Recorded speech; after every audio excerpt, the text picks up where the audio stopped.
Hey guys, welcome to the podcast that nobody listens to. Today's April 1st on a Thursday. What are you guys up to? Any plans? Probably staying at home, rest, and enjoy your family. That would be the best option. Good morning, by the way. How rude of me. And when I say good morning, I mean it. I hope you guys would have a good morning and a good day overall. You know, I jogged and walked this morning, and when you do that, you're normally greeted by cyclists, runners, hikers, whatever.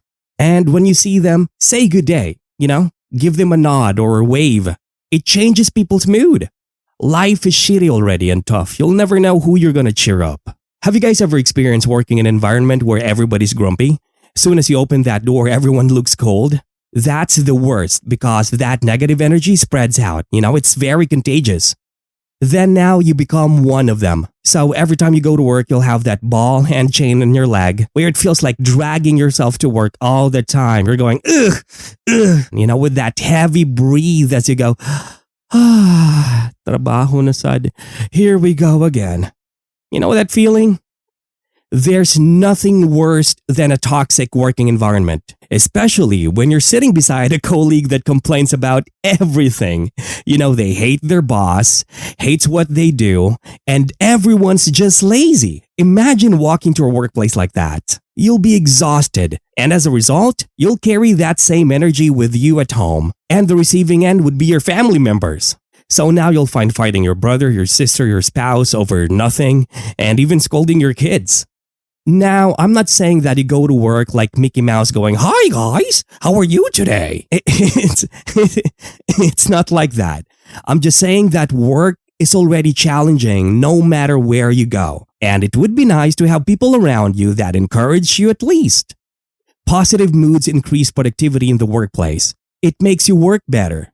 So say hello. Converse with a colleague, especially if you're superior and you talk to someone in your staff or somebody that's on a lower level than you, position-wise.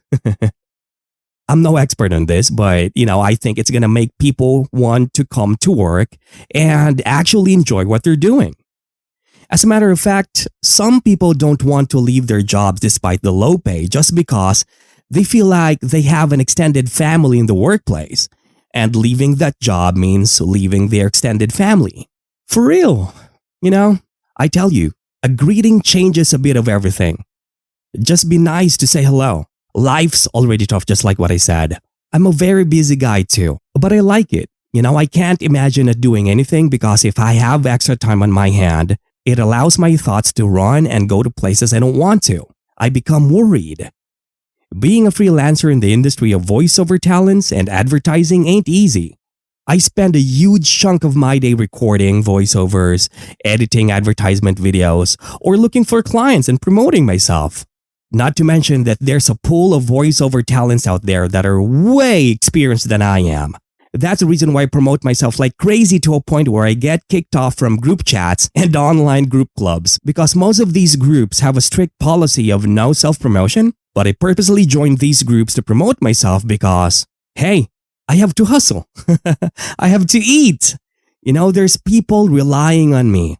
And what else are Facebook groups good for anyway? I have no time to mingle. I don't have time to read posts which are not work related. I just want my time consumed with a certain purpose. That's the reason why I work so hard. I'm sure you guys had a busy week as well, right? Running around the office, trying to catch deadlines, making reports, etc., etc. Well, same here, man. I work my ass off like crazy. Have you guys felt like you're constantly chasing something but always running out? Constantly working but always falling short of financially? Me too. For real. That's why I do a lot of things on the side. I sell a bunch of stuff. You gotta move, man.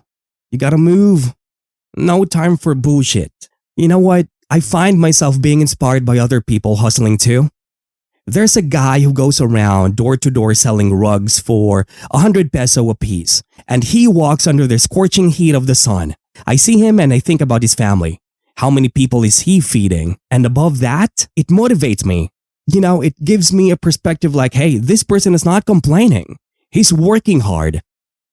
I think I'm working hard. Now that person is really working hard. Hey man, I sit in a room recording my voice in a microphone. That guy is really working hard. If you were to compare jobs, you know what I mean? I don't like lazy people. I can't stand them. I also like supporting small businesses. It's nice to observe how people manage a startup.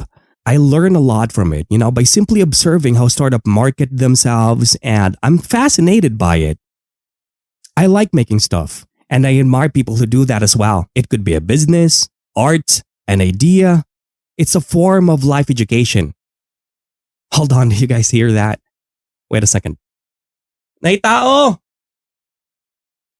Tabagasa yang? Yang? Hold on, guys. I have to answer the door. I'll leave you something to listen to. I'll be right back.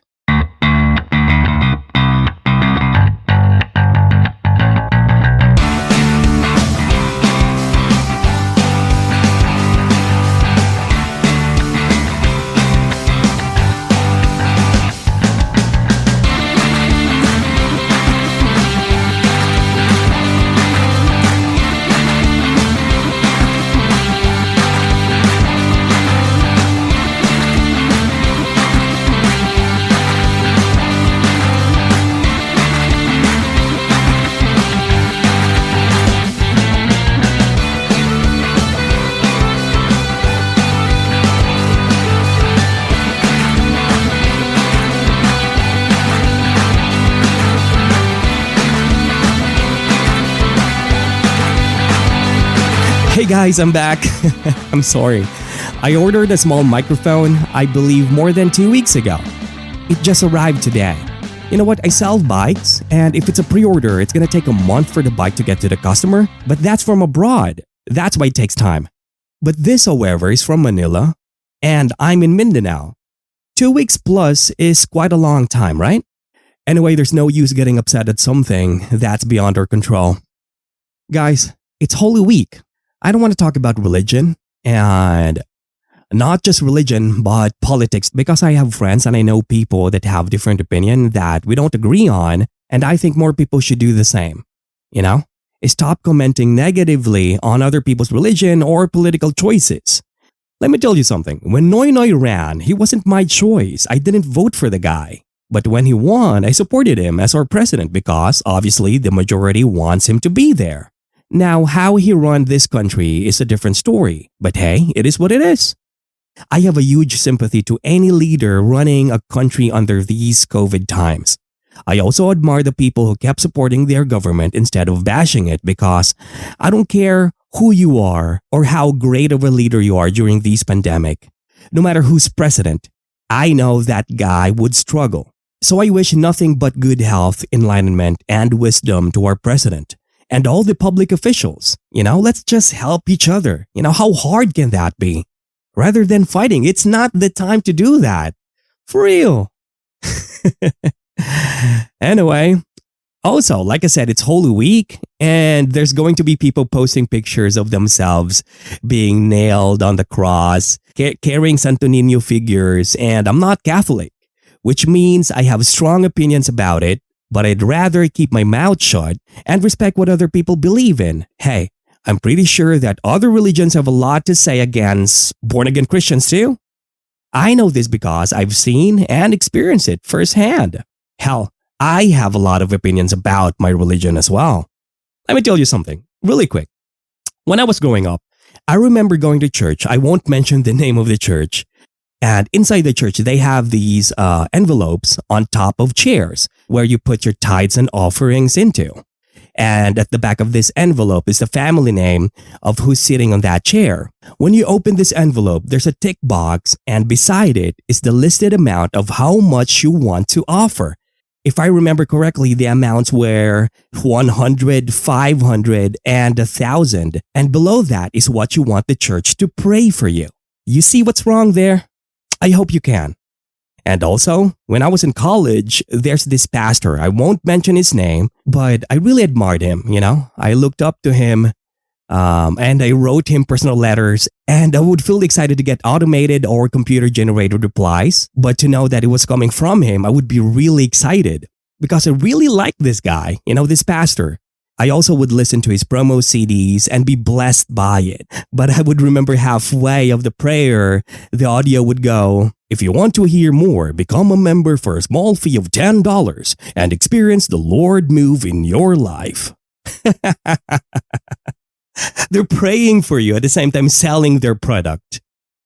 Anyway, the pastor was also accused of hiring actors in his live sermons for faking every time he says, "In Jesus' name," or blow into the microphone, and also making people stood up their wheelchair and walk again. It was all fake. These were all actors, which the pastor admitted and apologized for. But hey man, everyone makes mistakes. We're human. And I know I'm the worst. I'm phony too. Plus, I'm not a huge fan of myself. I have a lot of fixing to do. I'm a hypocrite as well. I don't know about you, but I'm thankful to just live. Every time I look around me and look at my present situation, I can't help but be humbled about it. Even in my line of work, I have submitted countless voiceover auditions for a commercial gig, which some I passed and got the job, but I also had my share of rejections. And I know I will have more of it, but I won't stop. I'll keep doing it till I get where I want to be at. Rejections are necessary. It's humbling. It humbles you to a point where you respect others' hard work. To be nice to others, to force yourself to be positive even when everything around you is shit. It humbles you to a level where you'd rather not say anything if it's not good because you might step on or hurt somebody. Anyway guys, enjoy your Holy Week. I have to go. I have to work. Peace and God bless.